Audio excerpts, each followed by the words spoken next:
Après la réunification du Vietnam le 24 juin 1976, la nationalisation des entreprises, la collectivisation des terres, mais aussi le manque de liberté et la répression exercée par le régime de Hanoï font fuir plusieurs centaines de milliers d'opposants par voie de mer.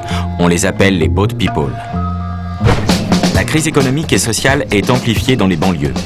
Le taux de chômage y progresse bien plus qu'ailleurs. La vacance des logements et le processus de ghettoisation s'amplifient. Durant l'été 1981, de violentes émeutes éclatent d'abord aux Minguettes, à Vénissieux, puis à Villeurbanne et à Vaux-en-Velin. Des jeunes, pour la plupart chômeurs et d'origine maghrébine, incendient des voitures pour protester contre leurs conditions de vie. Durant 3 mois, les incendies de voitures se succèdent et fin septembre, on totalisera plus de 200 voitures brûlées.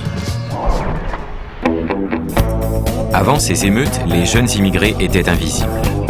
Après, on s'interroge sur l'identité de ces jeunes de la deuxième génération, sur leur culture, sur leurs valeurs.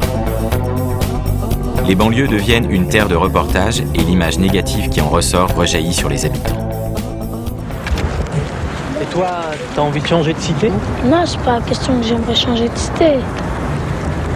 J'aimerais que c'est la cité qui change. À la suite des émeutes urbaines de 1981, l'État met en place une politique de développement social des quartiers.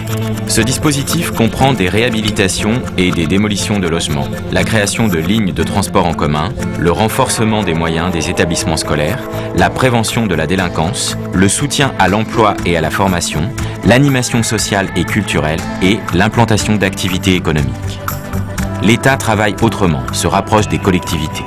Ça fait au moins 2 ans et demi qu'on dit civilisation urbaine ou barbarie. Soit on va se bouger sur la ville, soit il va arriver des choses graves dans cette société, des choses vraiment graves, du déchirement du point de vue social. Et on dit que la question urbaine, c'est la grande question sociale moderne. Et c'est là que dans des morceaux de ville entiers, dans des territoires entiers, tous les problèmes de la société sont concentrés. Donc on dit qu'il faut agir là-dessus. Ça fait longtemps qu'on le dit. Il faudrait enfin qu'on dise que c'est la première question à régler. Les 13 sites de l'agglomération lyonnaise qui font alors l'objet d'un DSQ sont retenus pour banlieue 89. Au début des années 80, ce sont surtout les organismes HLM qui se mobilisent dans le développement social des quartiers et notamment l'OPAC du Rhône et Logirel, aujourd'hui Aliad. Le diagnostic pré-habitat et vie sociale réalisé par l'agence d'urbanisme est présenté au conseil de communauté le 18 septembre 1981. Les élus communautaires prennent conscience de l'ampleur des problèmes posés par la ZUP de Vénissieux. Ils décident de donner un cadre contractuel aux différents partenaires et le dossier des Minguettes devient un dossier communautaire. En 1982, le premier comité de pilotage du dossier d'agglomération des Minguettes se réunit à la mairie de Vénissieux en présence d'Hubert Dubedou. La réhabilitation de plus de 600 logements est lancée par Logirel. Une vingtaine d'équipements sont créés ou agrandis et des espaces publics sont aménagés. 3 tours du quartier Montmousseau des Minguettes seront aussi démolis en 1983.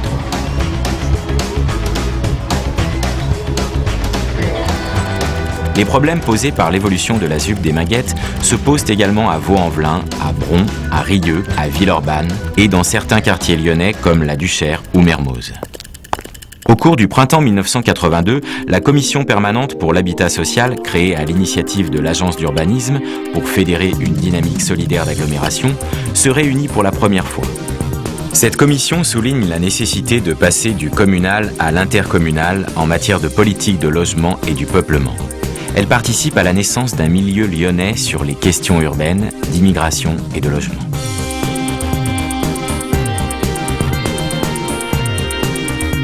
Désormais, les élus du centre ou de l'ouest ne peuvent plus ignorer les enjeux qui se jouent à l'est. Le sentiment nouveau de solidarité d'agglomération est aussi favorisé par le fait qu'en 1983, toutes les communes de l'agglomération sont enfin représentées au conseil de communauté. Le département développement urbain de la communauté urbaine est créé d'ailleurs en cette année 1983 et commence à appréhender ces questions. À cette époque, la mobilisation des immigrés dépasse largement le cadre du travail pour se positionner dans un cadre sociétal. La mobilisation collective de jeunes issus de l'immigration de Vénissieux en est une parfaite illustration. Ils vont revendiquer une reconnaissance, une égalité des droits et la fin de la double peine. François Mitterrand promet de changer de politique en matière d'expulsion s'il est élu. Après le 10 mai 1981, l'ordonnance de 1945 est réformée, rendant les expulsions bien plus difficiles. Malgré le lancement de la politique de développement social des quartiers, de violents affrontements éclatent en mars 1983 à Vénissieux. Pour tenter de mettre fin à la spirale de la violence, des jeunes du quartier créent l'association SOS Avenir Minguette. Son président est blessé par balle par la police le 20 juin 1983. Il décide alors d'organiser la marche pour l'égalité et contre le racisme. À l'issue de cette marche, une délégation est reçue à l'Élysée par le président François Mitterrand qui annonce la création de la carte de séjour de 10 ans. Mais les effets de reconnaissance des beurs restent très limités au niveau local. On ne peut parler d'avancée réelle sur le plan de l'égalité. Cette mobilisation spontanée sera vite rejointe par des mouvements politiques de plus grande envergure pour être transformés en associations posant haut et fort la question du racisme et de l'égalité des droits. C'est à partir de 1985-86 que la communauté urbaine apparaît en tant qu'acteur à part entière dans les quartiers sensibles. Son engagement, bien qu'encore limité, pour la rénovation de la Grapinière par exemple, est loin d'être neutre. L'essentiel de l'intervention publique se focalise en effet sur l'urbain, les logements, les espaces publics et les équipements, sans prêter réellement attention aux gens qui vivent là et à leurs revendications. Compétente en urbanisme, la communauté urbaine doit gérer l'arrêt des projets d'aménagement des UP tels qu'ils avaient été conçus par l'État.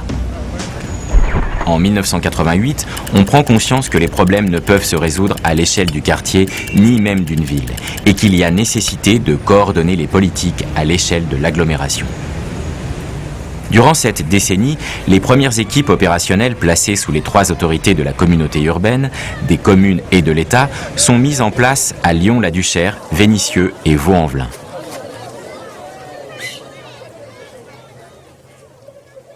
Dans les années 80, la démonstration est faite que la culture a sa place aussi dans les banlieues. Durant cette décennie, on assiste à l'ouverture du Théâtre de la Renaissance à Oullins, du Centre d'art plastique de Saint-Fond qui cherche à mettre l'art à la portée de tous, de la Fête du Livre de Bron, de la Maison du Livre de l'Image et du Son à Villeurbanne, nouveau concept de médiathèque, du Festival à Vaud Jazz, du Musée urbain Tony Garnier, cité des États-Unis de Lyon.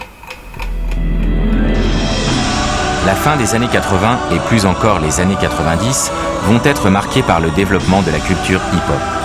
Sa reconnaissance comme pratique culturelle à part entière marque un tournant majeur dans l'attention portée par la France aux populations issues de l'immigration et aux banlieues. La création du défilé de la Biennale de la danse de Lyon s'inscrira dans cette dynamique de reconnaissance de la créativité culturelle des banlieues.